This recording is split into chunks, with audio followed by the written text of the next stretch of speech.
Hello, everyone. You are welcome to this session. And today we'll be looking at another interesting topic when it comes to the ACCA, the area of the strategic business reporting, financial reporting, and in the case of the ICAN, which is corporate reporting and financial reporting. And today we'll be looking at the convertible bonds. How do we treat the convertible bond? And we look at a question to demonstrate how it should be treated and reported in the financial statements. So let's take a look at this question on convertible bond. All right.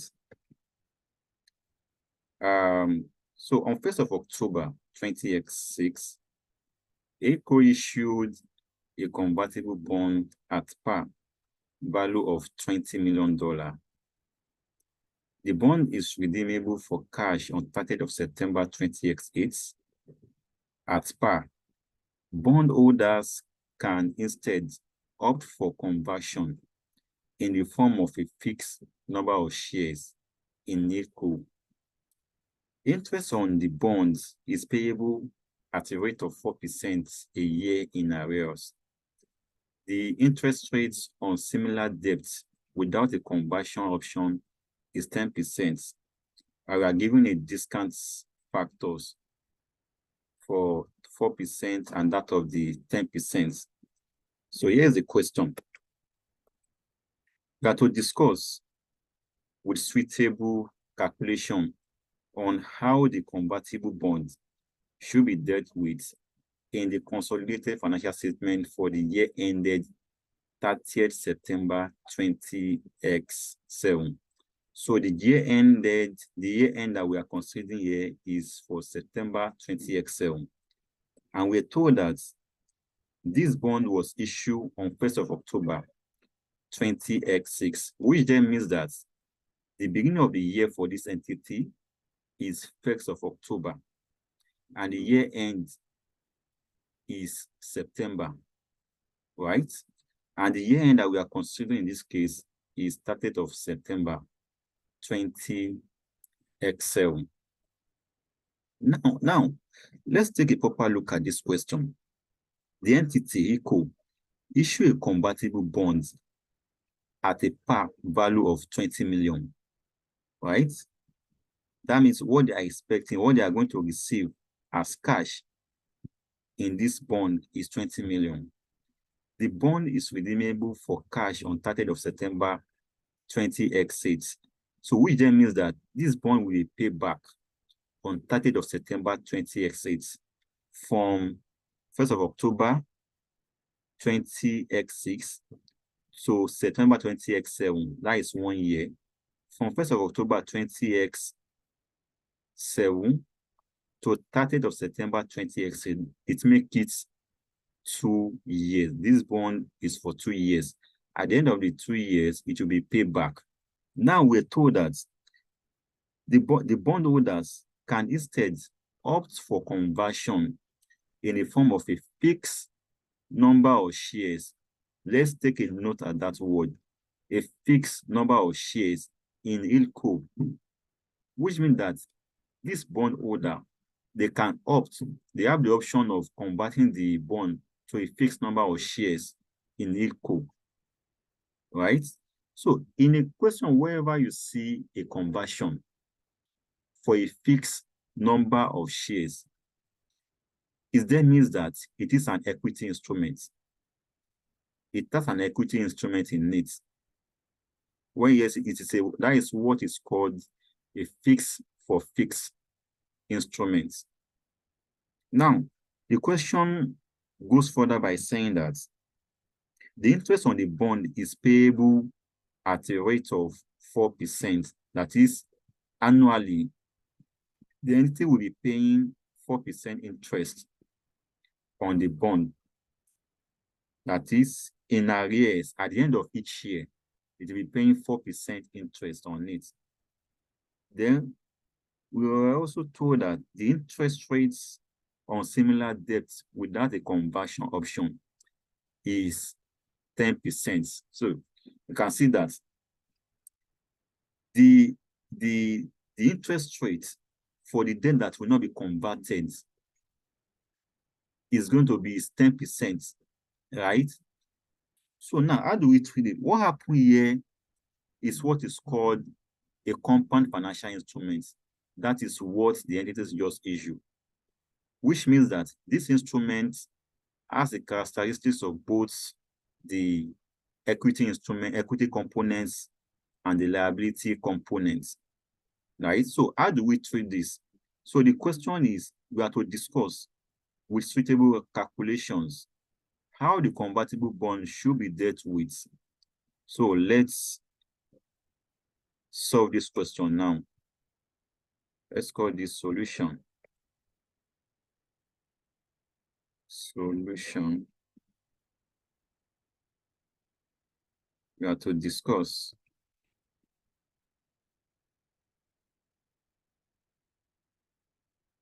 discussion.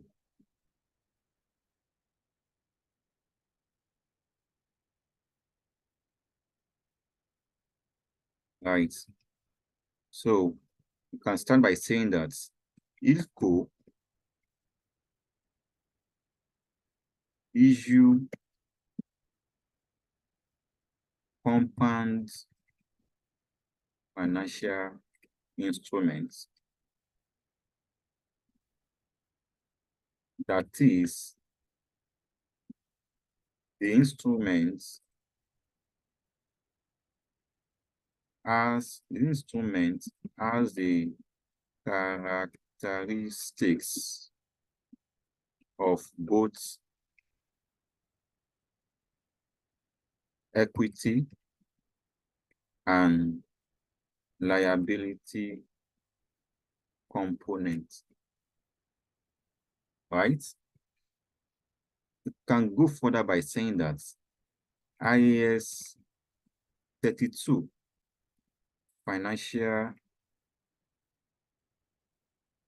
instruments requires that such instruments should be split into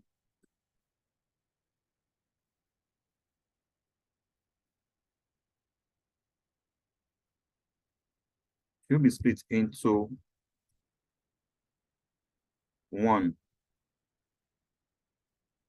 we can call it 1A, equity components.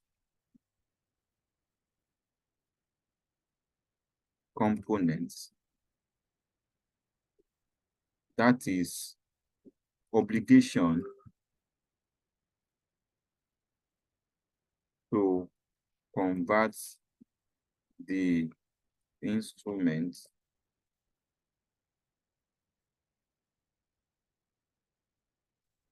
into a fixed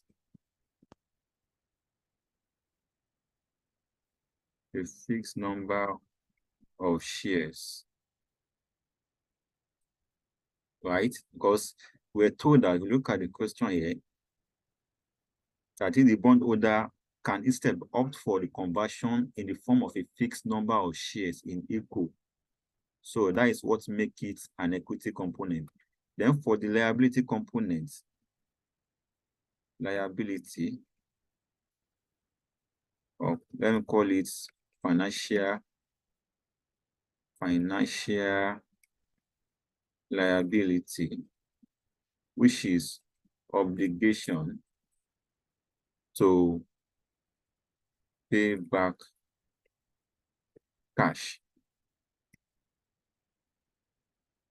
This will be discounted. This will be discounted to present value using the market rate for the non-convertible bonds, right? So we are going to use the rate for the non-convertible bonds. So we need to take note of that, which is 10%. And that 4% that we see here, that is the interest that the ICO will be paying on the bond issue every year. So that is not what we are going to, that is not what we are going to use to discount it to the present value. We use the rate for the non-convertible option, which is what? 10%, right? Good. So now, let's now determine the equity components and the financial liability components. So how do we do that? We discount the instrument to the present value using the market rates for the non-convertible bond, right? So we come here, we can say, yes.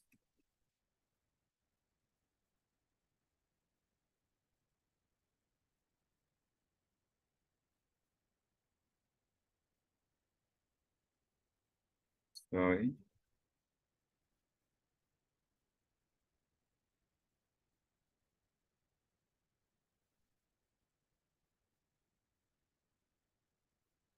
Okay.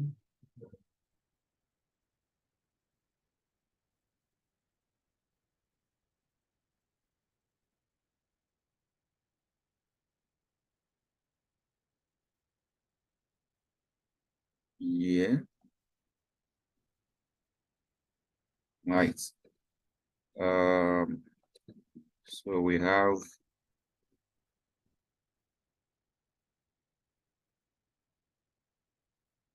sorry, we have 20x7 and 20x8,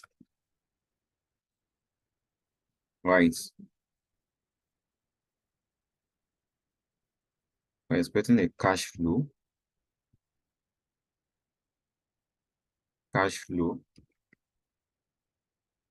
then the discounts rates, right? Discount rate, then we have the present value, PV. So in 20x7, there will be interest that will be paid on the bond. Everything we have here is in $1 million, $1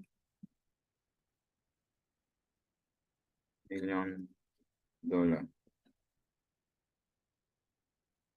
This is as 10%, right? Good. So at the end of year one, which is 20x7, we are going to pay, the ICO is going to pay interest at the rate of 4% on what? On the 20 million. On the 20 million. Right? That is 0.8. So what is the present value for the year for 20x7 at the end of the first year? That is 0.909. 0.909. There's another way of calculating this as well. So I will demonstrate the two methods of achieving the present value of the financial liability. So when we multiply this, what do we have at the present value for the year one times the discount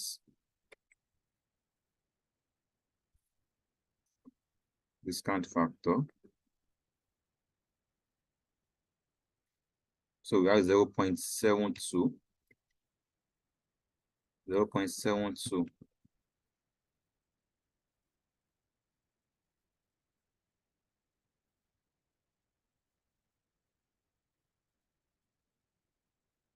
0.72. At the end of year two, the entity will also receive an interest at 4%. equal to, we paid interest at 4%. 4% times 20 million.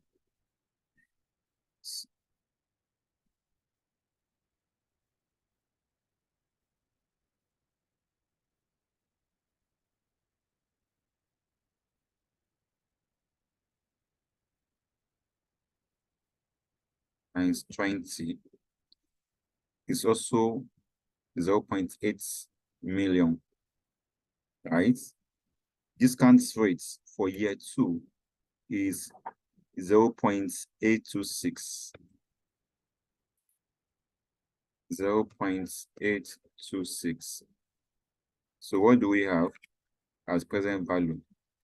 0.66. Remember, also in that 20x8, that is when the entity will pay back the 20 million on bond issue.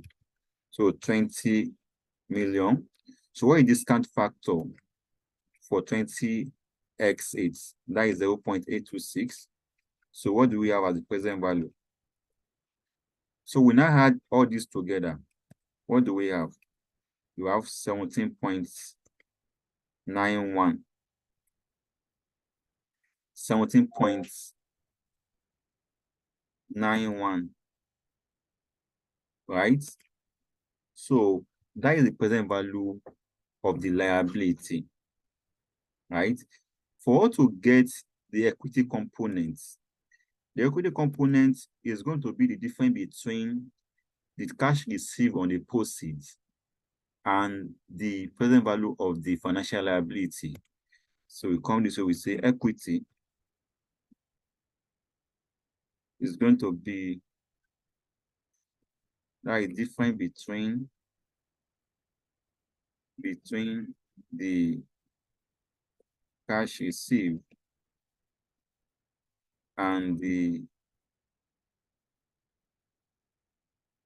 present value of the financial liability. So what do we have?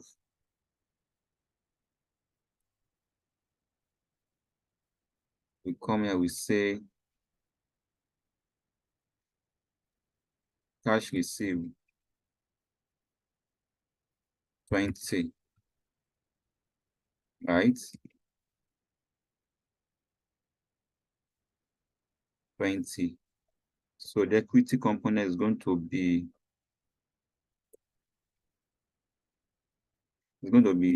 20 minus 17.91.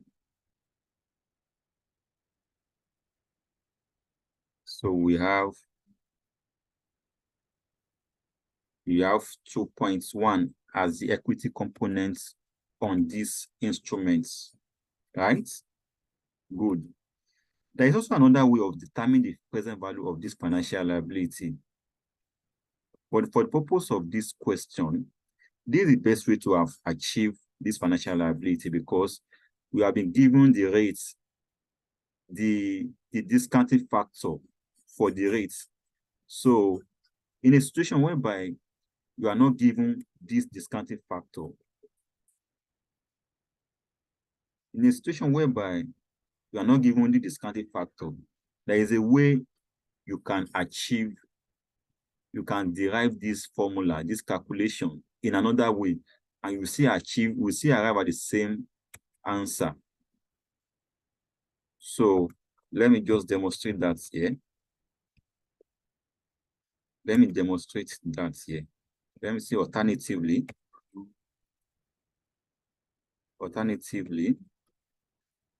we want to determine the present value to achieve the 17.91.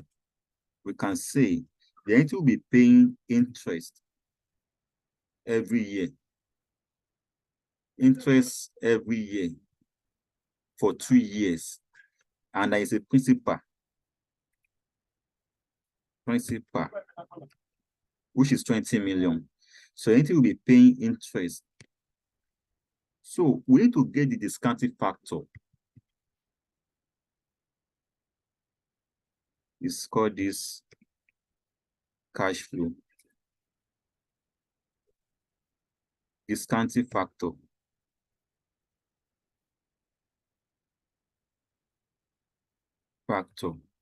Present value, right?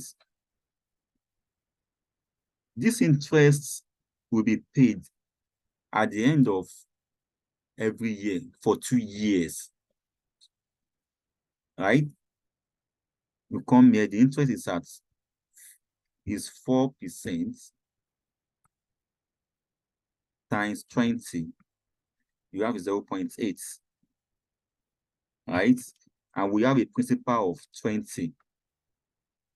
You have a principal of 20 that will be paid at the end of year 2.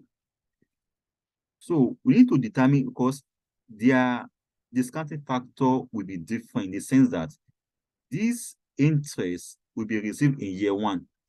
It will also be received in year 2. While the principal will only be received at the end of year 2 alone. So their discounting factor will be different. So let's determine the discounting factor for the interest. Come here. Discounting factor.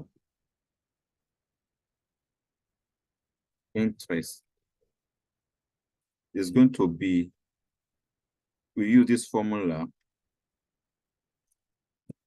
It says 1 minus bracket open 1 plus the rate brackets close, then raised to power minus number of year, which is 2, right? Then divide everything, bracket close, then we divide everything by the rate.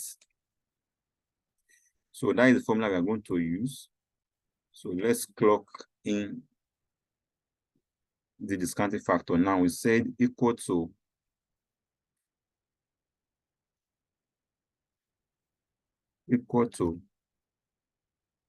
bracket open 1 minus bracket open again 1 plus what the discounting factor is, which is 10%.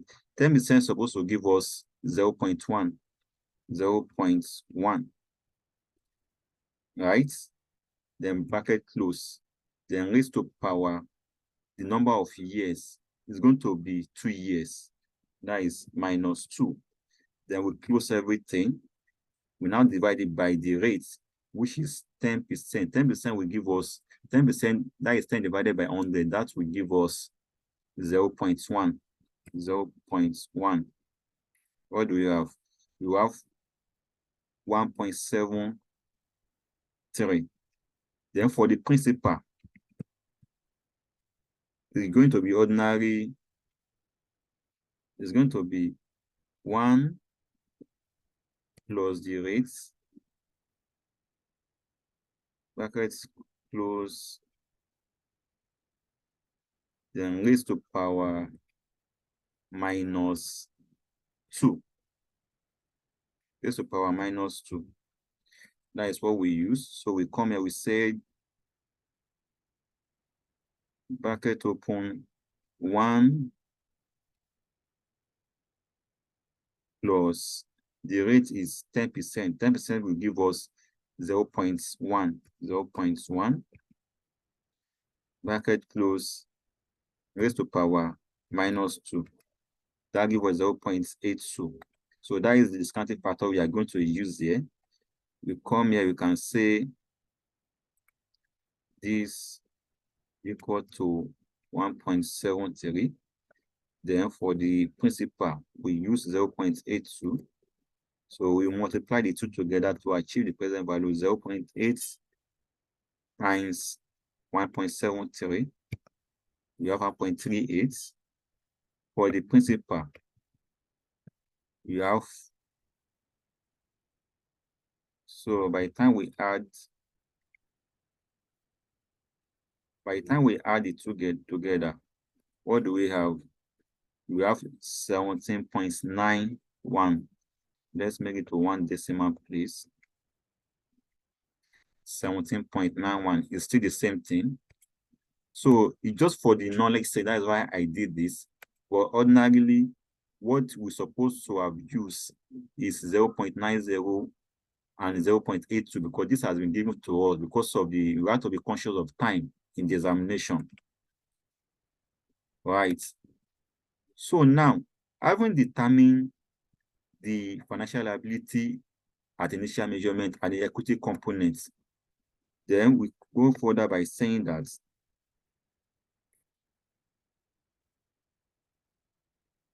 after the initial measurements, the equity components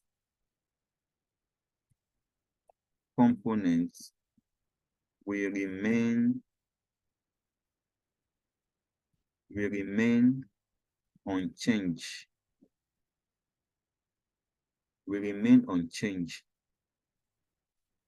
The financial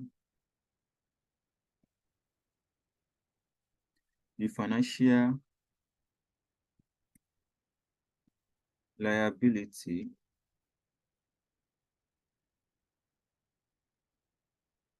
will be measured at amortized cost. So in that case, so remember, in our book, initially on the 1st of October, when the instrument was issued, what we need to do is, on that 1st of October, the entity will recognize the financial liability of 17.9 million. Let me put that here.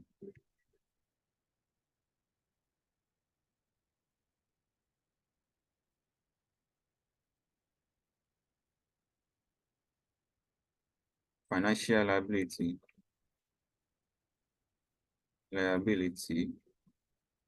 will be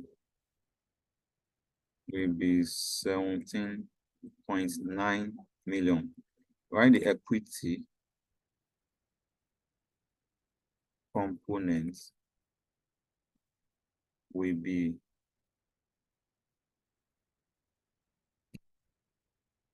2.1 million. That is on 1st of October 20x6, right? So that is the initial measurements. So after the initial measurements, the entity, the equity component will remain unchanged. It's a residual interest in the asset of an entity after deducting all the liability. So equity component will remain unchanged, while the financial liability will be measured at amortized cost. So in that case, we prepare an amortization schedule. Prepare an amortization schedule. Right? Good. So we come here.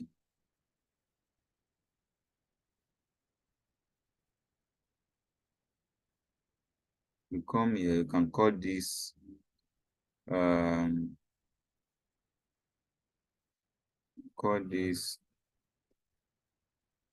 year, right?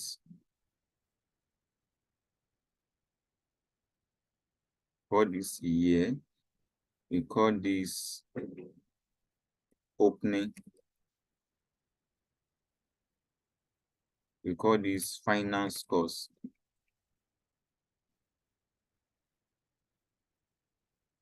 The next will be interest paid. Interest paid.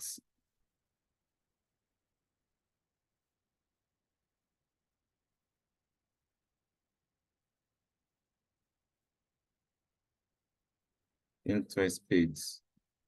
While the last one will be the closing. closing balance.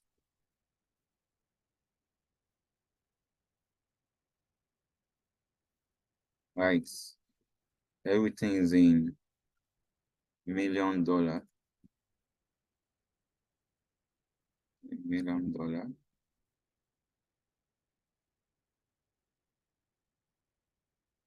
So at the beginning of 20x7,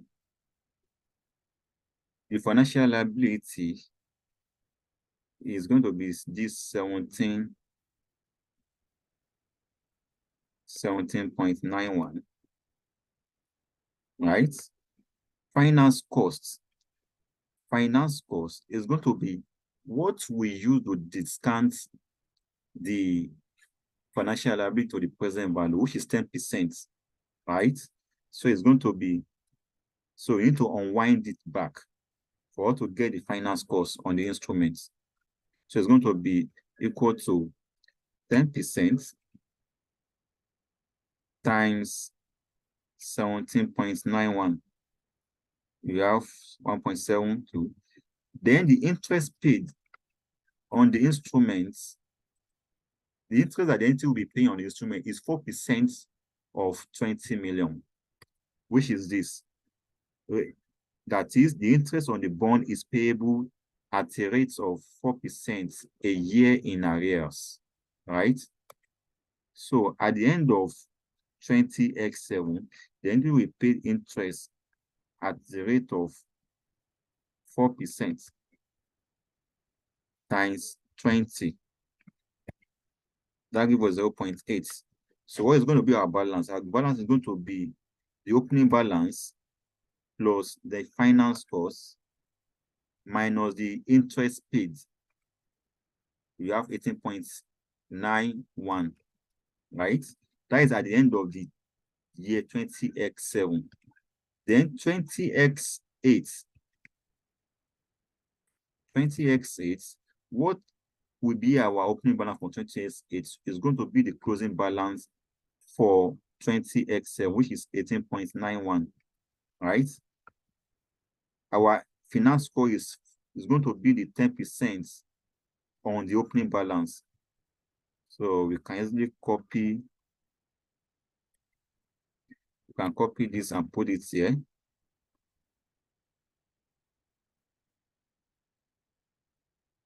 Right? So 10% of 10% of 18.9 will give us 1.88. Also, the interest paid is annual. In the same thing, it's going to be 4% times 20 million, 0.8%. So what is going to be our closing balance at the end of 20x8? It's going to be opening plus finance cost less the interest paid of 0.8 million. What do we have? We have 20 million. You can see that is 20 million the entity received as a proceed from the issue of the bond. So at the end of the 20x8, which is the year the bond will be paid back. So entity is going to pay back that 20 million. So how do we now treat this in our statement of financial, in the consolidated financial statements of ECO at the end of 20x7 rather? That is our consideration, 20x7. This is 20x7. That is what we are considering, right? 20x7. So how do we treat this? Now, we have finance costs. Finance costs will be 1.79 million, and it will be recognized in the statement of profits or loss, right? Then the 0.8 million, the interest paid, interest paid of 0.8 million will be treated as a cash outflow in the statement of cash flow under operating activities, right? Then our closing balance, which is the carrying amount of the financial liability, the carrying amount of financial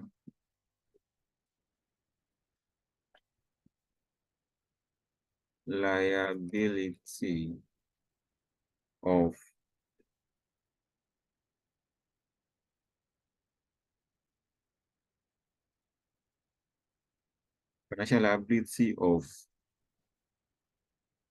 $18.9 million.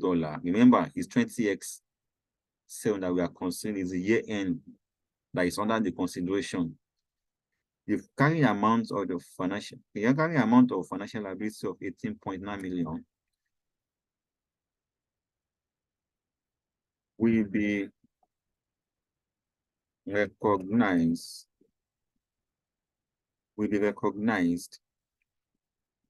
in the statements of financial position.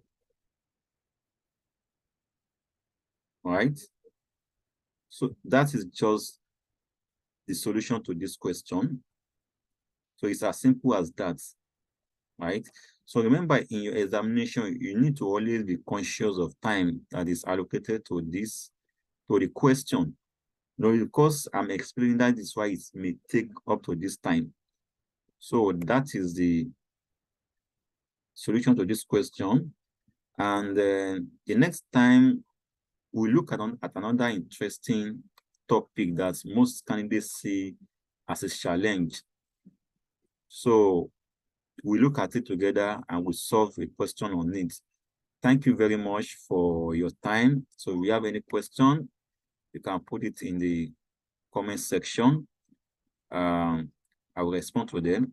Thank you very much. Enjoy the rest of your day. Bye.